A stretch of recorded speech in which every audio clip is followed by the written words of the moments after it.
की अध्यक्षता कर रहे हमारे प्रिय कवि, हिंदी के महत्वपूर्ण कवि मदन कश्यप जी, हम सबके प्राध्यापक और संरक्षक और बुजुर्ग, कार्यक्रम में विशिष्ट वक्ता के तौर पर हमारे बीच आदरणीय राम कीर्ति शुक्ल जी, हिंदी के महत्वपूर्ण कवि निलय उपाध्याय जी और हमारे गुरु और इस संस्थान के समन्वयक प्रोफेसर श्री प्रकाश शुक्ल जी, सभागार में बैठे हुए हमारे शिक्षक आदरणीय प्रोफेसर प्रभाकर सिंह, हमारे बड़े भाई साथी रविशंकर उपाध्याय जी, नीलम मैडम बैठी हैं और उर्दू विभाग से हमारे सर हैं, और साथ ही साथ भोजपुरी अध्ययन केंद्र के सभी शोधार्थी, मीडिया कर्मी और संस्कृति कर्मी और शहर से आए हुए जो भी हमारे गणमान्य सुधीजन हैं, मैं सभी का अपनी तरफ से अभिवादन करता हूँ। देखिए, इस तरह के कार्यक्रम में बातें मैं समझता हूँ कि जल्दी ख़त्म कर ली जाए, क्योंकि बहुत अच्छे वक्तव्य हो चुके हैं और मेरा काम सर ने भी कुछ आसान कर दिया, उदय ने तो और ज़्यादा आसान कर दिया, क्योंकि उन्होंने तमाम कविताएं पढ़ ली हैं। तो अब मुझे कविताएं पढ़नी नहीं पड़ेंगी और कविताओं से संबंधित संदर्भों पर मैं बातचीत करूंगा। अपनी बातचीत के शुरू में एक जो सबसे ज़्यादा ज़रूरी बात मैं कह देना चाहता हूं कि पूरी जो ये किताब है तिमिर में ज्योति जैसे, इसमें आप देखें एक फूल बना है और यही फूल जब श्री प्रकाश शुक्ल की किताब आती है महामारी और कविता, उस पर थोड़ा कम प्रकाशमान है, मैं थोड़ा धुंधला होकर के आता है, यही फूल है वो, और इसकी डिज़ाइनर भी एक है। तो ये फूल वो उम्मीद है, ये वो उम्मीद है जो तमाम जो है अवसाद और विषाद और दर्दनाक मंजर और त्रासदियों के बीच खिल सकता है और खिला रह सकता है। ये वो उसी उम्मीद का, उसी कविता का, उसी पहलवान की ढोलक की धुन का फूल है, जिसे जो है किताब पर साया किया गया है। मैं इस किताब के लिए आदरणीय महोदय सर को बहुत हार्दिक बधाई देता हूँ। जैसे संचालन कर रहे अमरजीत राम भैया ने ये जिक्र भी किया कि तार सप्तक से इसके माने संकलन को कहीं न कहीं जोड़ा है। पहले मैं भी पढ़ रहा था तो मैं सोच रहा था कि इसकी क्या ऐतिहासिक भूमिका हो सकती है। तो जब ऐतिहासिक भूमिका की तरफ ध्यान जाता है तो इस तरह का कोई संकलन आया हो जिसने हिंदी कविता में एक नए युग की शुरुआत कर दी हो और आंदोलन की प्रक्रिया प्रारंभ कर दी हो, उसमें कविता संकलन में तार सप्तक की ही याद आती है। तो हालांकि यह उस तरह का संकलन नहीं है, उससे जोड़ना कुछ बहुत दूर की कौड़ी लगता है, लेकिन महत्व इसका उसी तरह का है। माने कैसे वो मोड़ ले रही है और उस मोड़ में ये जो पेंडेमिक पोएट्री आई है, इसको दर्ज करने का ये हिंदी में एक ऐसा महत्वपूर्ण प्रयास है जो हमेशा एक ऐतिहासिक दस्तावेज की तरह याद किया जाता रहेगा, सुरक्षित संरक्षित रखा जाता रहेगा। ऐसा नहीं है कि ये कोई पहला और अकेला संकलन है। संजय कुंदन ने और कौशल किशोर ने और तमाम लोगों ने इस तरह के संकलन और भी माने हुए हैं और आगे भी होंगे, जैसा कि इसका संदर्भ सर बता भी रहे थे। जो मुझे महत्वपूर्ण बात कहनी इस संदर्भ में कि इस किताब में को अगर दो एक लाइन में समझना हो तो इसके संपादक डॉक्टर अरुण होता जी ने इसकी भूमिका में ही वो बात लिखी है, जिसे मैं कोट करना चाहूंगा।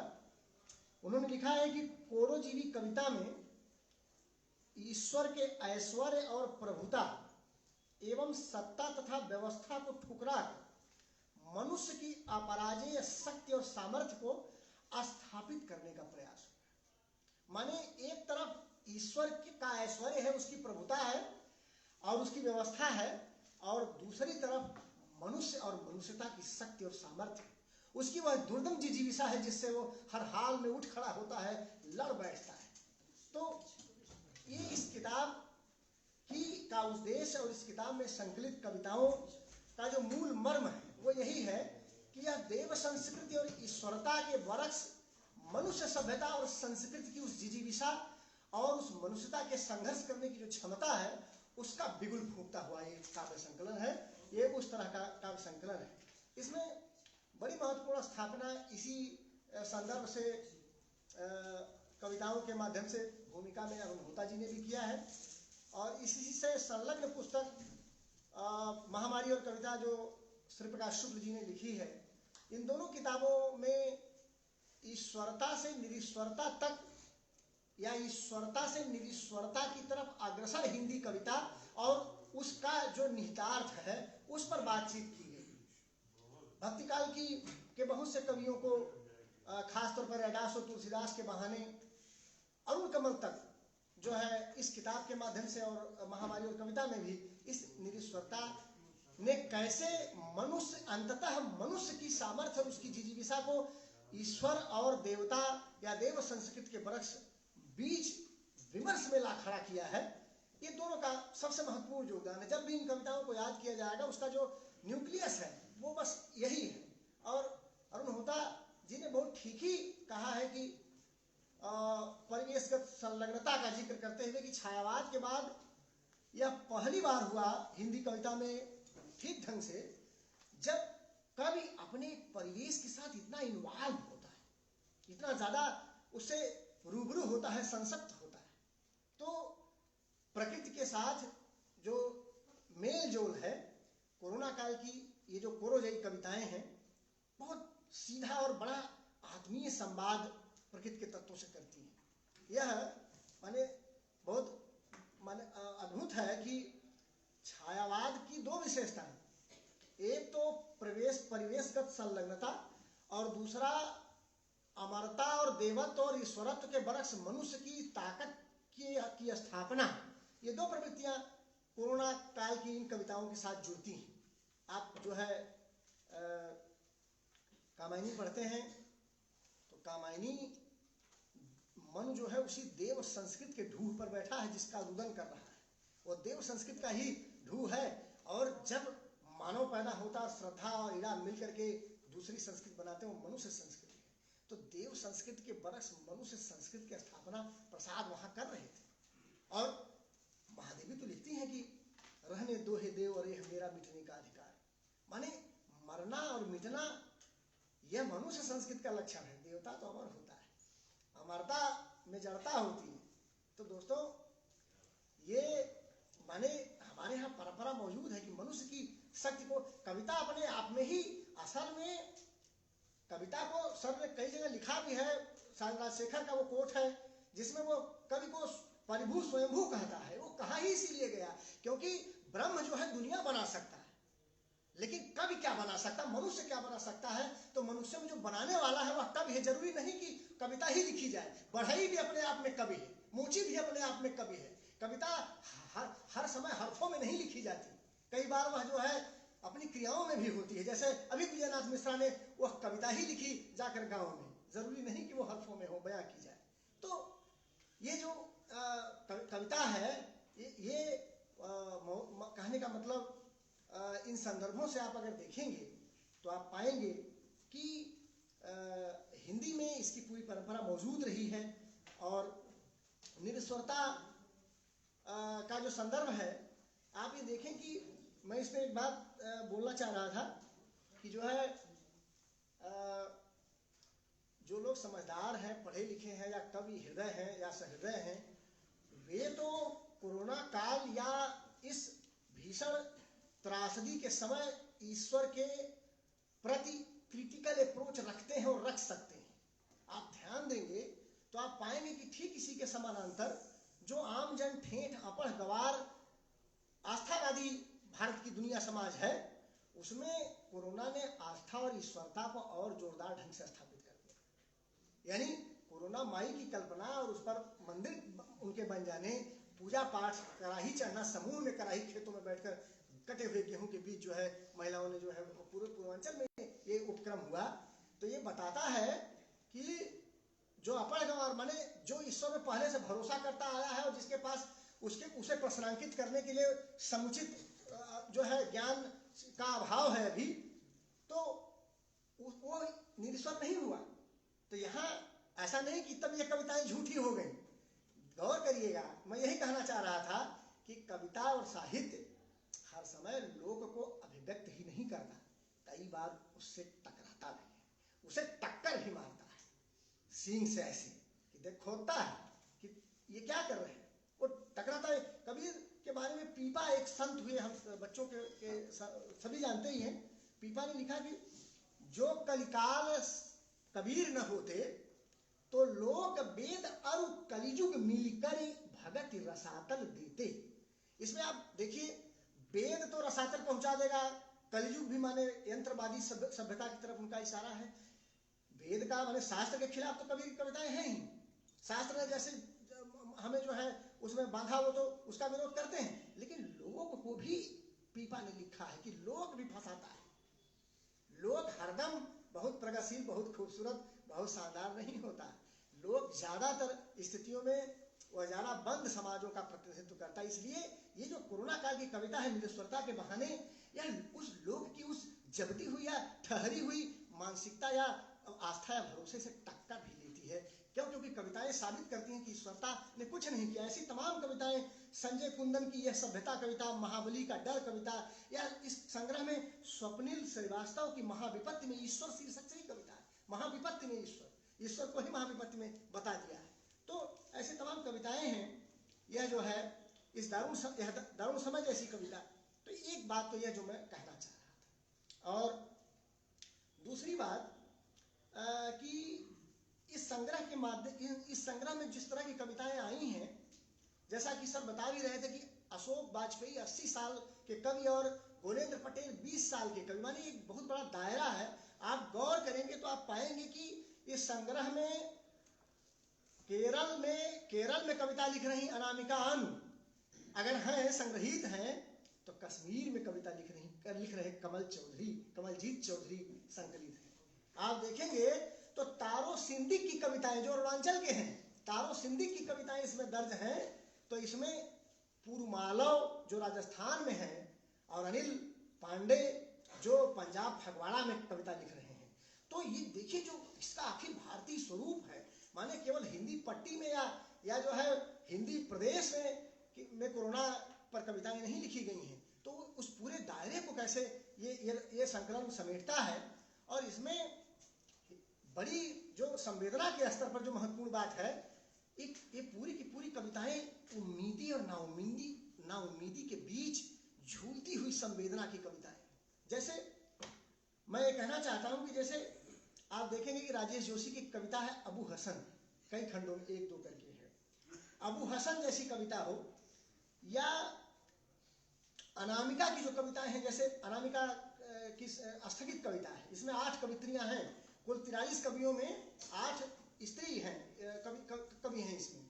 तो अनामिका की कविता स्थगित भी इसी तरह की, स्थगित जैसी कविता या अबू हसन जैसी कविता, भीतर से जो आत्मविश्वास हमारा टूट रहा है उस दर्पण की कविता है। लेकिन आप यही श्री प्रकाश शुक्ल की कविताएं देखिए, अभी वो कह रहे थे उदय, कचकचिया जैसी कविता।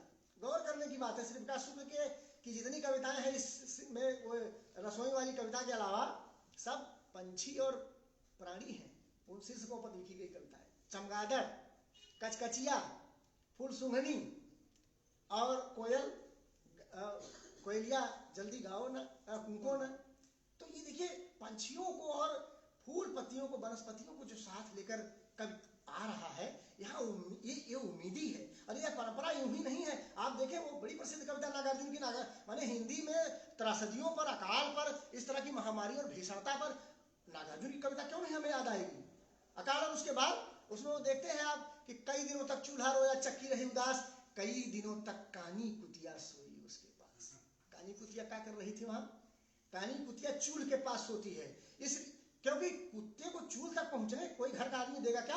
रसोई बड़ी पवित्र जगह है। कुदाल कविता में केदार जी लिखते हैं रसोई की पवित्रता के बारे में। मैं ये कहना चाह रहा हूं कि अगर किसी परिवार के लोग कुतिया के रसोई में सोने को अलाउ करते हैं, छोड़ते हैं, इसका मतलब वो बहुत ही नाउम्मीद हो चुके हैं।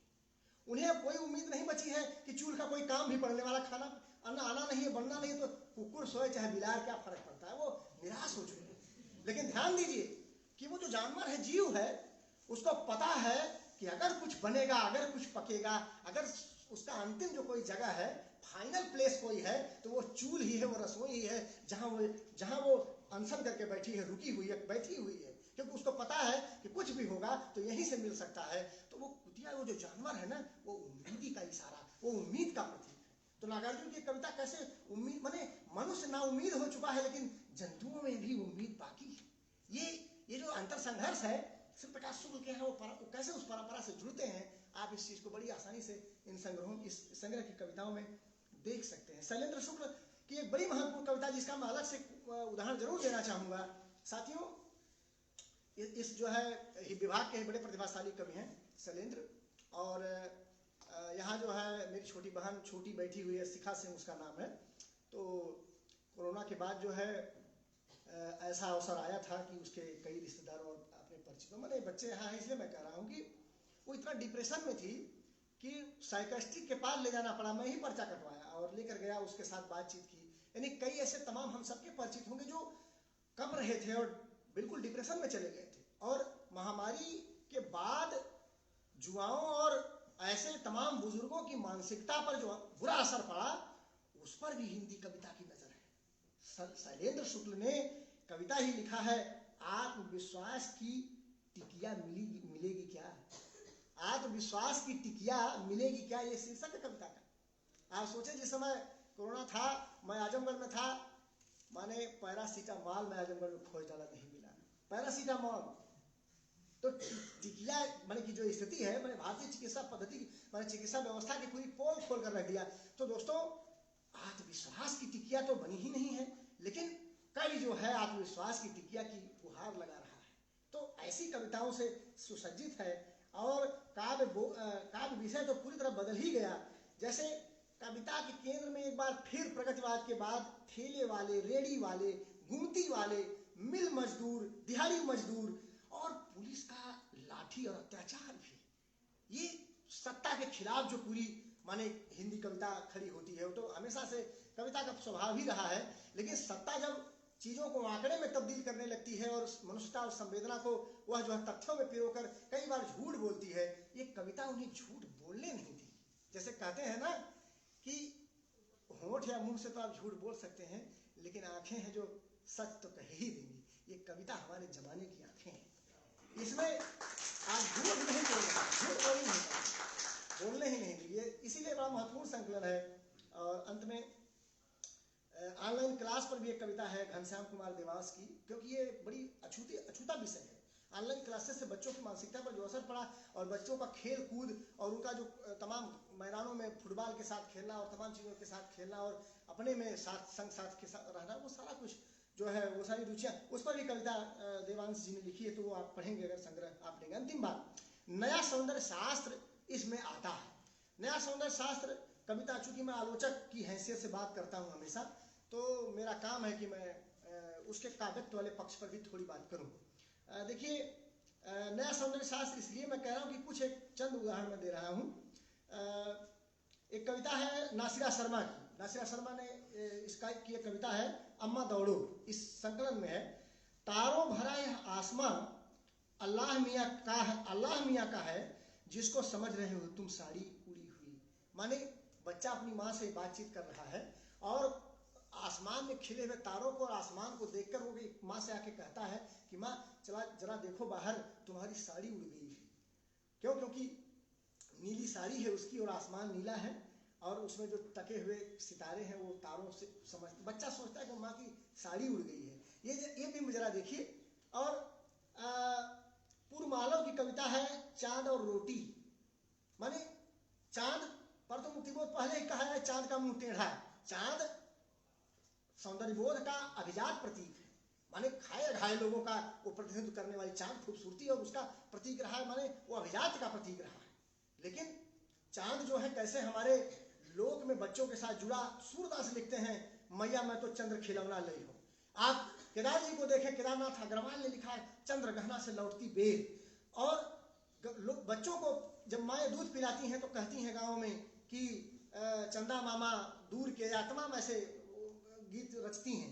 तो चांद का संबंध सामान्यतः जो है वह माने सुविधा संपन्नता से जुड़ करके रहा है।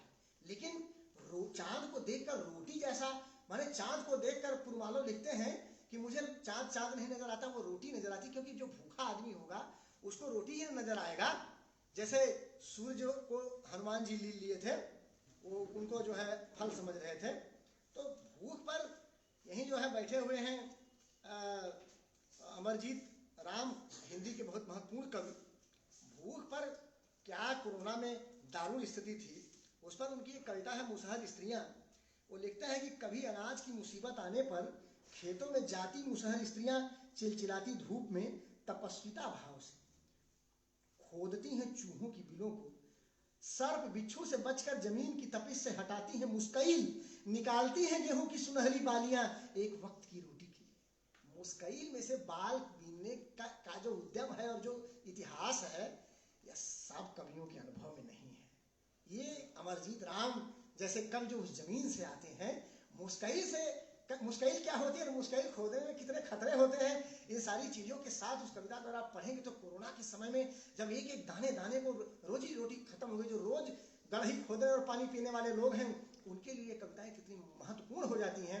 उनकी मेहनत को, उनके सरोकारों को, उनकी कोशिश और उनकी जद्दोजहद को ये कविताएं ऐतिहासिक तरीके से दर्ज करती हैं। और यह जो दर्ज हो जाना है, यह अनंत अनंत काल तक मनुष्यता उनकी संवेदना के साथ जुड़ेगी, इन्हीं कविताओं के सहारे जुड़ेगी।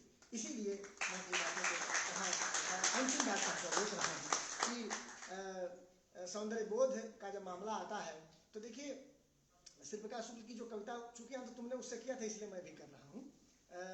उदय ने एक कविता पढ़ी, कोयलिया जल्दी कुंकुन, उसमें हरे बबूल आता है ना, वो कविता मैं अब खोलूंगा नहीं।